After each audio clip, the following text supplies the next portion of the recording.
Welcome to Daily Meditation with Sangha Live.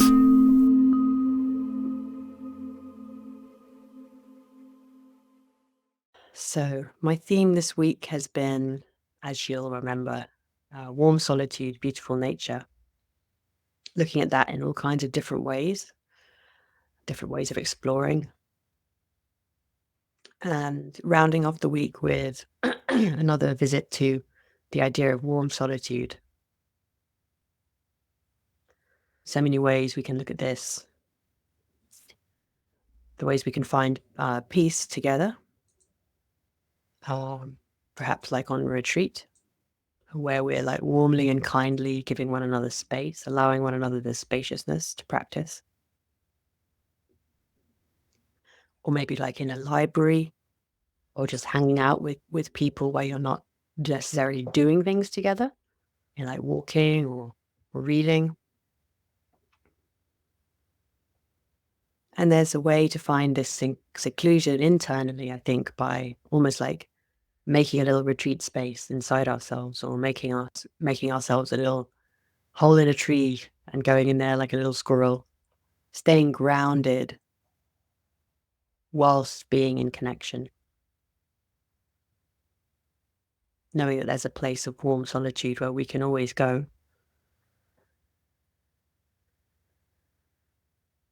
What Thich Nhat Hanh calls coming home to yourself, making your experience a home where you feel comfortable and welcome.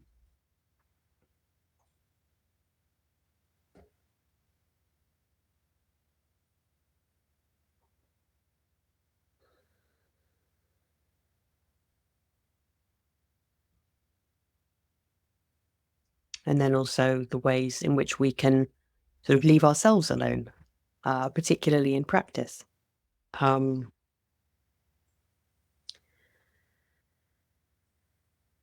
Yeah, we might, and also in life, we might be facing in practice the jostling voices, or the many impressions or emotions or memories, plans, arguments, other things that may come into our minds. And we can, like the Bhaddikaratta Sutta says, we can acknowledge them and be, uh, we can think about them, we have them in our minds, nothing wrong with that, but not get captured by them, not get knocked to one side by them. Or if we do get knocked to one side, to return relatively, like to train ourselves in that return, so we get kind of competent at it. The return to the kind of spacious responsiveness and awareness of what's really going on, that is not captured by the past or captured by the future or overwhelmed in the present moment.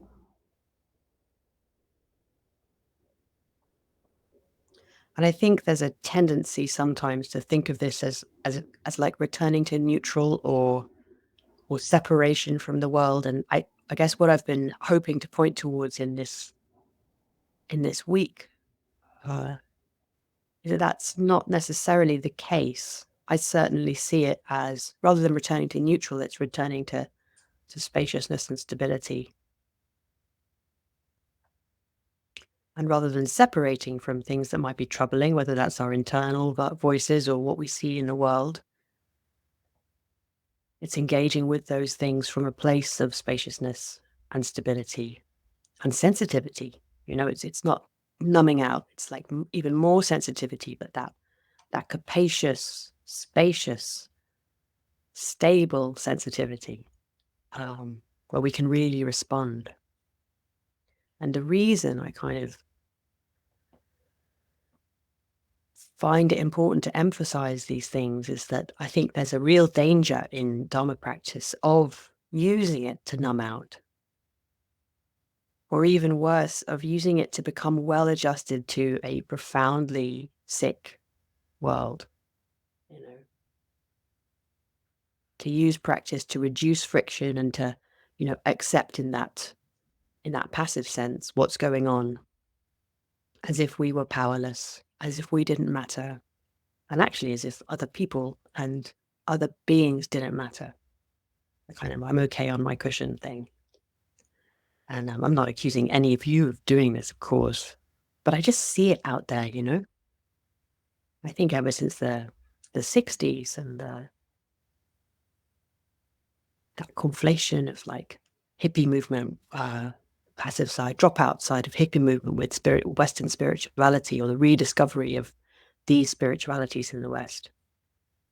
I think there's been this really strong kind of individualistic numbing out, separating out, finding your own peace kind of vibe, which can be, I think, a shame, you know, a loss.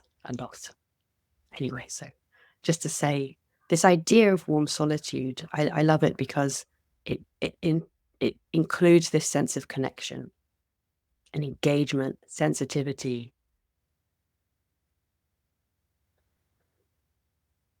Yeah, not separation, not numbing out, not aspiring to some neutral state that cannot exist if we care about the world, which I hope we do, you know, aspiring bodhisattvas or however we conceive of that.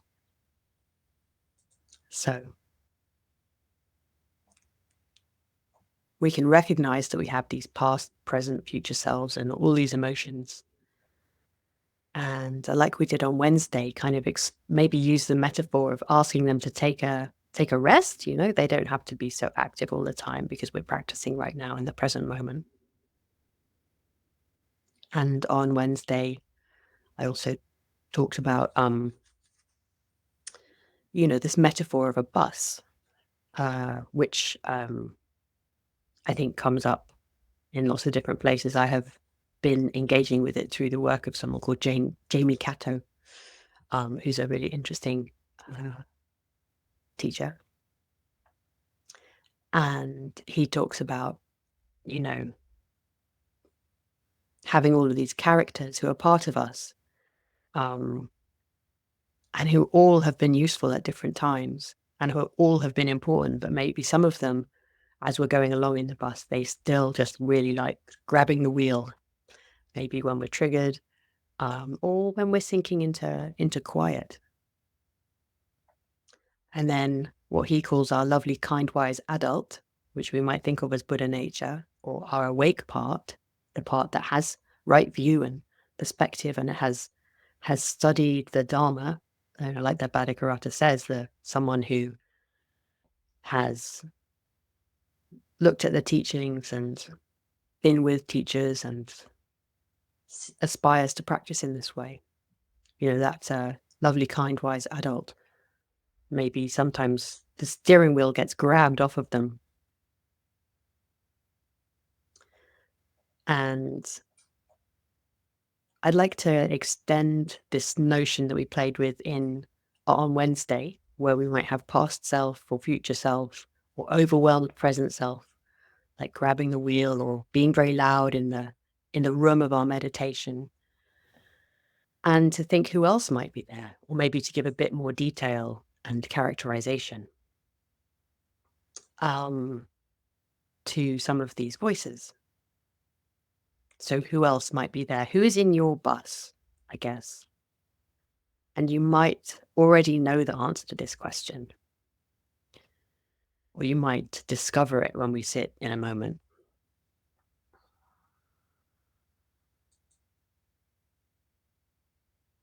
For me, there's a young self who can get triggered by being around family.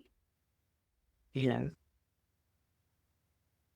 there's a frightened self who deals with that fear by being controlling and wants to grab the wheel if there's any risk of someone else making a decision about how I spend my time.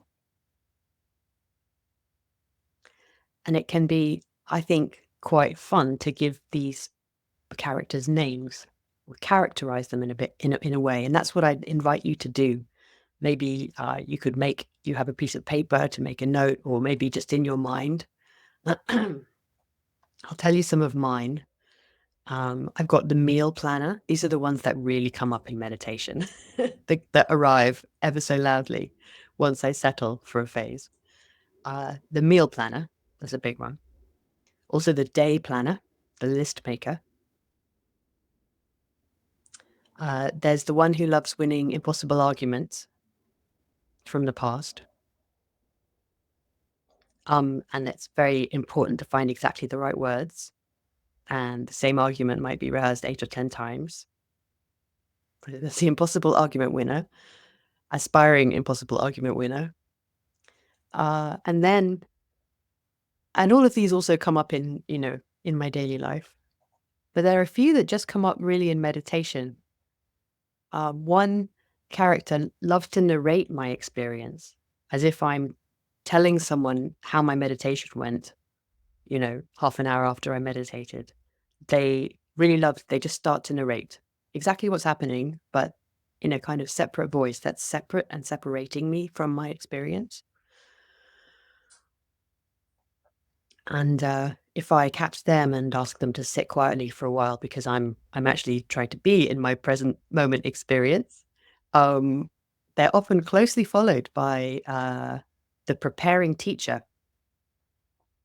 And the preparing teacher gets to argue that they really should be spending their time in this way, and I should be spending my time in this way because I'm going to be teaching soon, and actually this would be really useful. And this is the source of this particular little monologue now. This is something my preparing teacher has prepared for you while I was trying to meditate. And I think it's interesting probably to reflect on where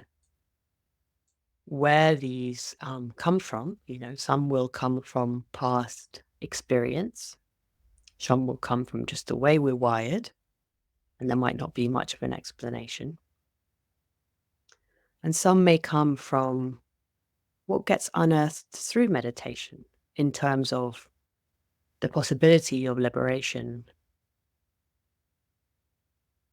which can be wonderful, but also, can feel really strange and new and weird. And bring up fear in some of these selves. Maybe we can talk about that a bit afterwards, I don't know.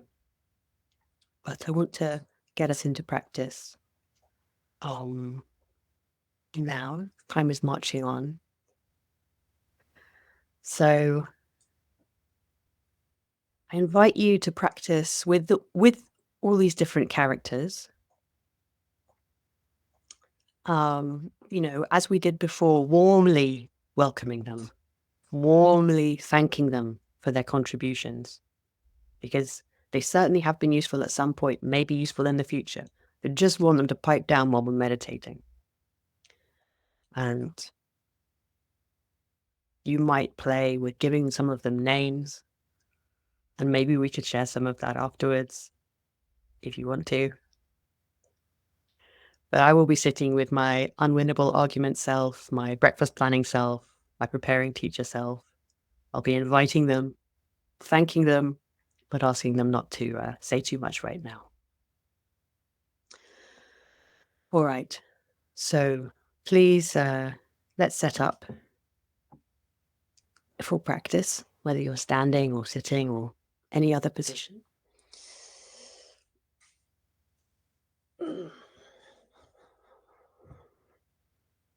Finding your way into a settled physical position that is at once stable, connected to the ground, and also spacious.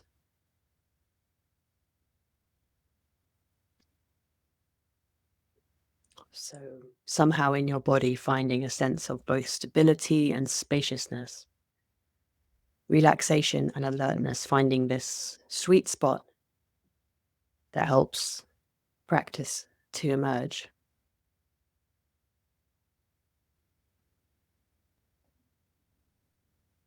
And you might choose an anchor for your attention to use, at least at first.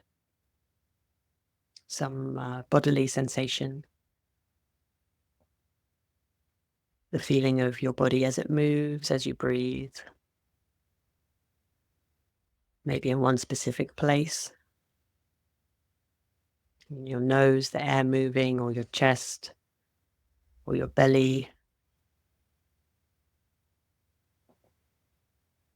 back of your throat.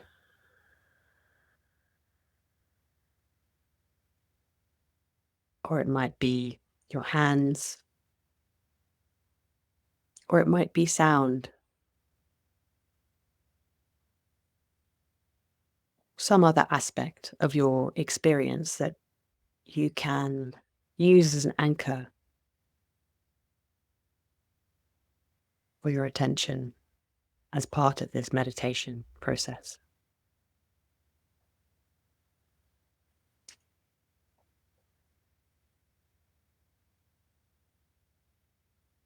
So we'll sit in connection with all of ourselves,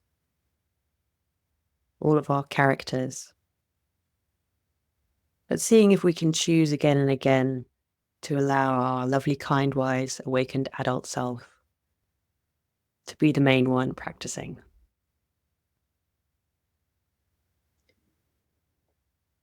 And if you do get visited by any loud or grabby characters who want to jump into the meditation seat or grab the wheel of the bus, deal with them wisely, and you know what works for you. I'll be saying thank you and inviting them to take a break,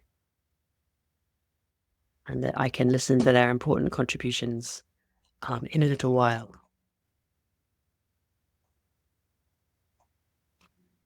So we'll practice quietly together.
All these characters, completely normal.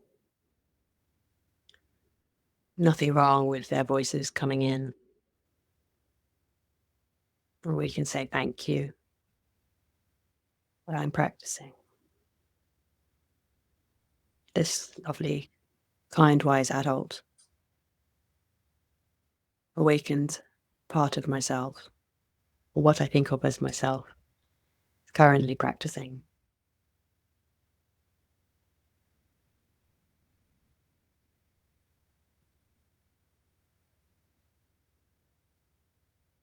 And we can give them a funny name or a silly name.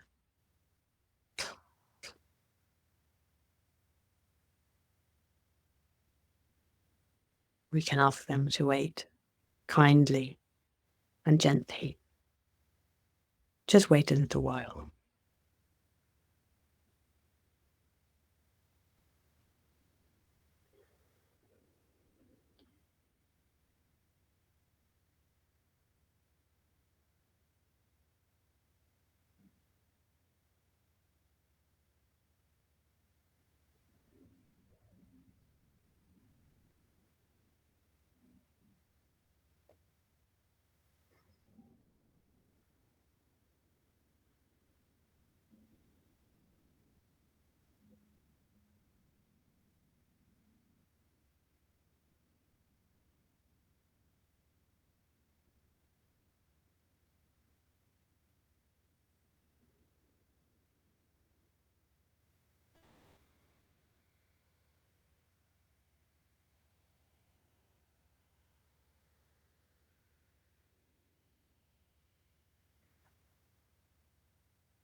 How are things with your community of inner practice?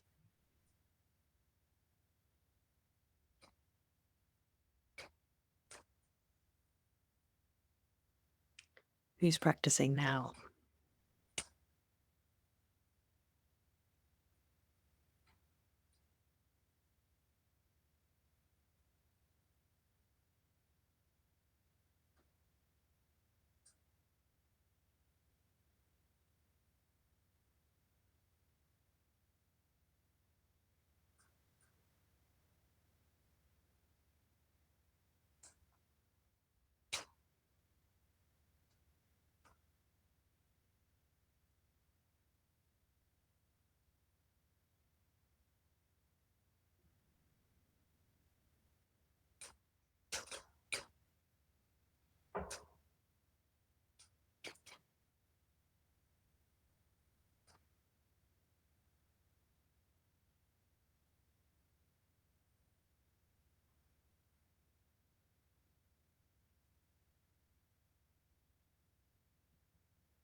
And now, as we move towards the last part of our practice together today, invite you to invite some gratitude and some warmth and friendliness again to your characters,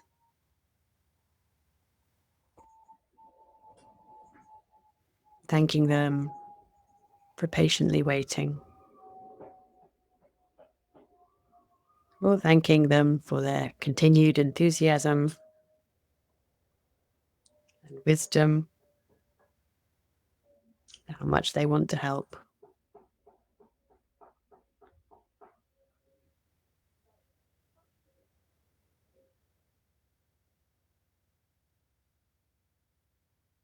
For their help in the past and maybe in the future. And then extending this sense of gratitude and warmth to your teachers, maybe naming them as well.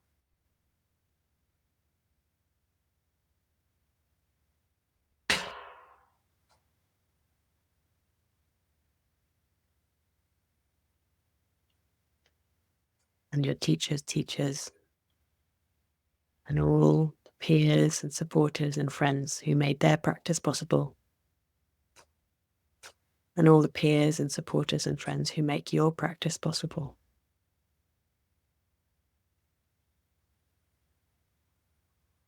And all of your dharma descendants and your teachers' dharma descendants who continue to weave this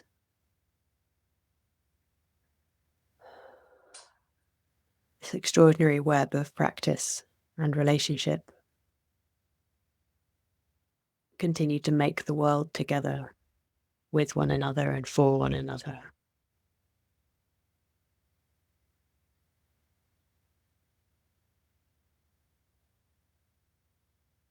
With the earth and for the earth.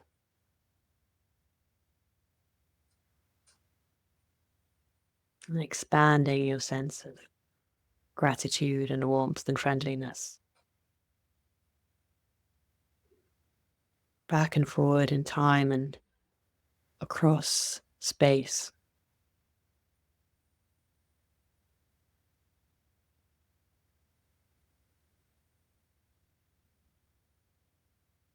And finding yourself held and upheld in this amazing web.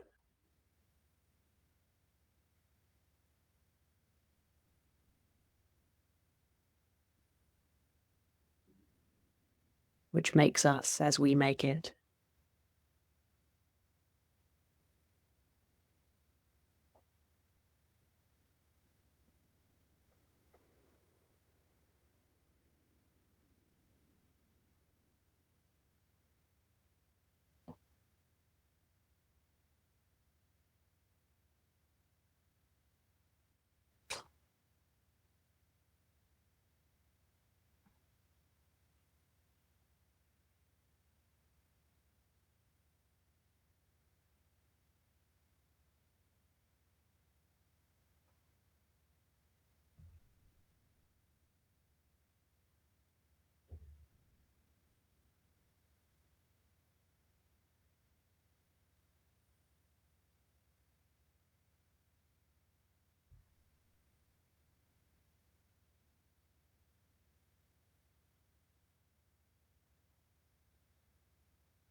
So my lovely, kind, wise adult self bows to yours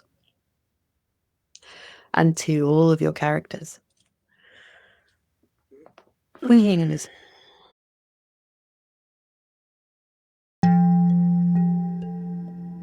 Today's podcast is an offering to you from our archive of freely available live daily classes. We make wisdom teachings and meditations as freely available as possible to as many people as wish to practice. You can help ensure we can continue to support a worldwide Sangha by leaving a review wherever you get your podcasts, by sharing this with someone who'd be interested, and by offering a small financial support at sangha.live/donate.